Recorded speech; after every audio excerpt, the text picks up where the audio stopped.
Congratulations! You belong to the only species on Earth that will lie awake at 3 in the morning sweating profusely because of a minor verbal slip-up committed in a grocery store in 2017.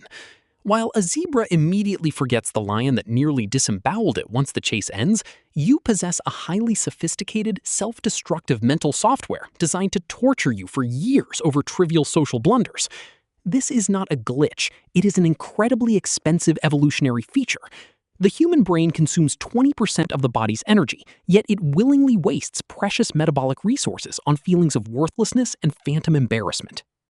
We pay an immense biological tax for these emotions, which physically manifest as a sinking feeling in the stomach, a burning face, and a sudden drop in heart rate. For decades, psychologists viewed these internal tortures as mere side effects of moral development or religious indoctrination. However, evolutionary biologists have recently discovered that shame and guilt are not spiritual concepts at all, but highly calibrated survival instruments. Without them, our species would have gone extinct before we ever figured out how to rub two sticks together. In fact, a highly specific genetic crisis 70,000 years ago transformed these agonizing feelings from a useless biological burden into our single greatest evolutionary advantage. We will explore how this catastrophic event permanently rewired our neural circuitry in a moment. But first, we must examine the terrifying math of the ancient world. To survive the harsh Pleistocene landscape, our ancestors had to solve a fundamental mathematical problem: how to prevent individuals from acting in their own self-interest at the expense of the tribe. The solution the brain devised was a form of internal biological terrorism. It built a system that punishes you from the inside out, ensuring that the mere thought of violating a social norm triggers the exact same neural pathways as physical torture.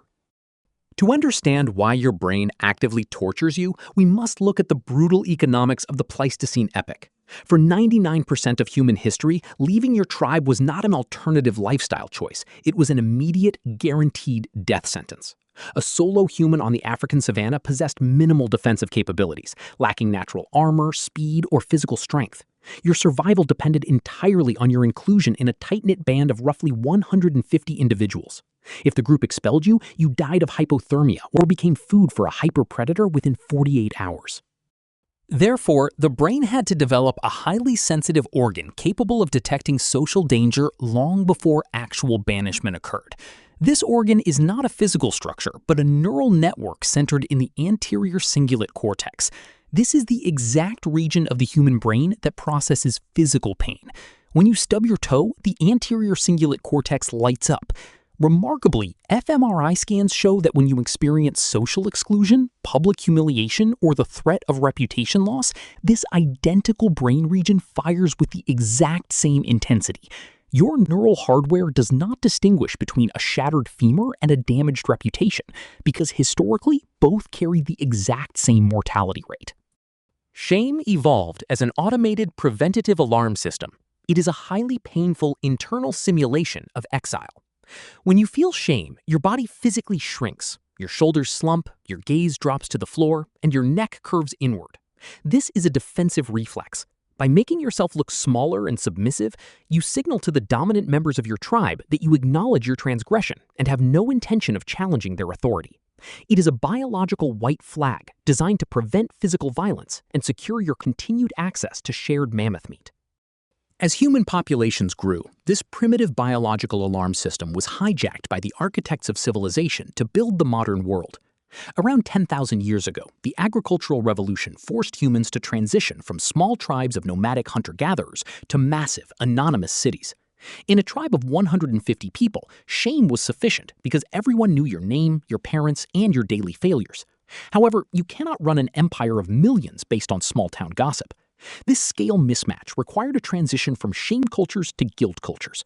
While shame requires an external audience to witness your failure, guilt operates entirely in the dark.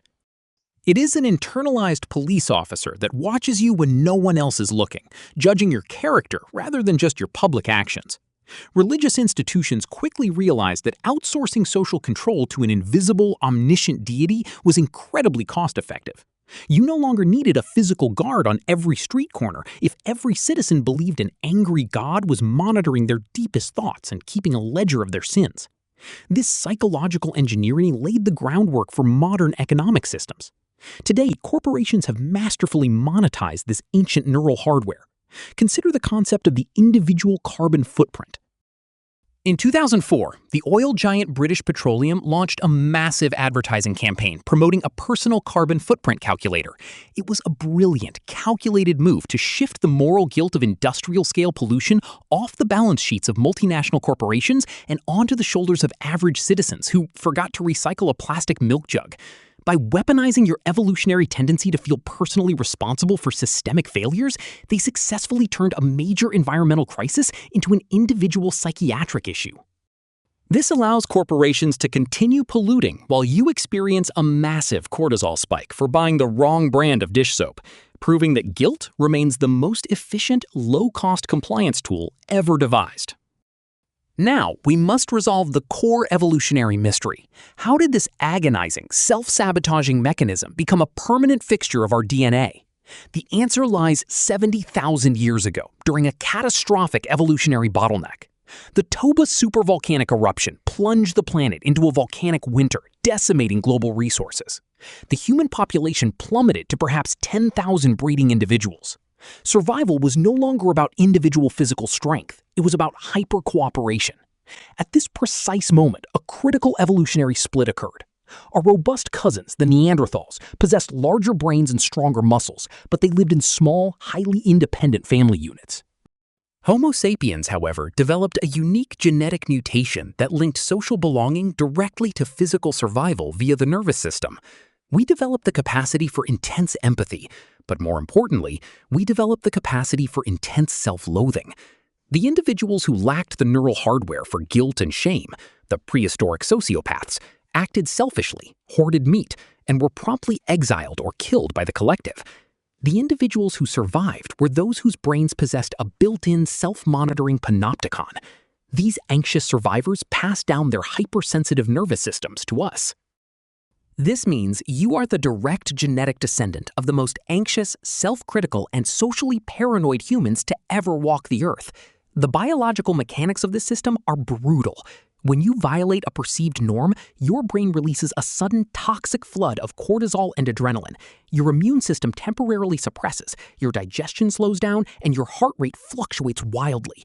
This physical distress is designed to make the experience of social nonconformity so unbearable that you will do anything to repair the bond with your group, including sacrificing your own comfort, food, or safety. It is a brilliant, terrifying system of biological slavery that keeps you in line.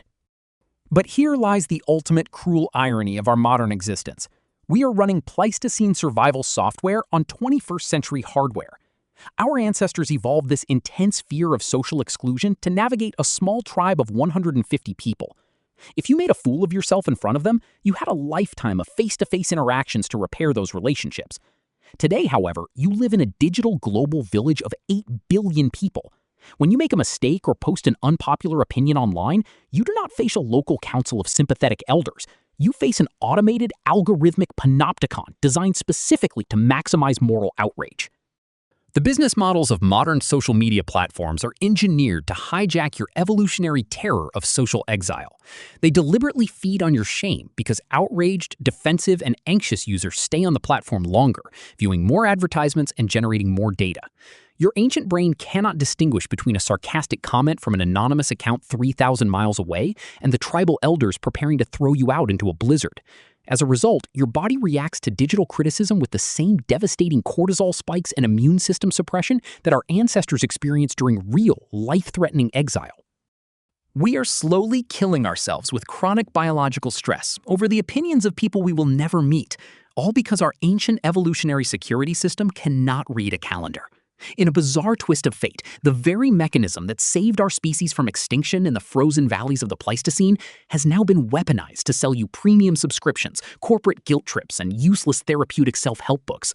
You are trapped in a biological feedback loop designed for a world that no longer exists, forced to carry the crushing weight of a conscience that was only ever meant to keep you from stealing a piece of mammoth meat.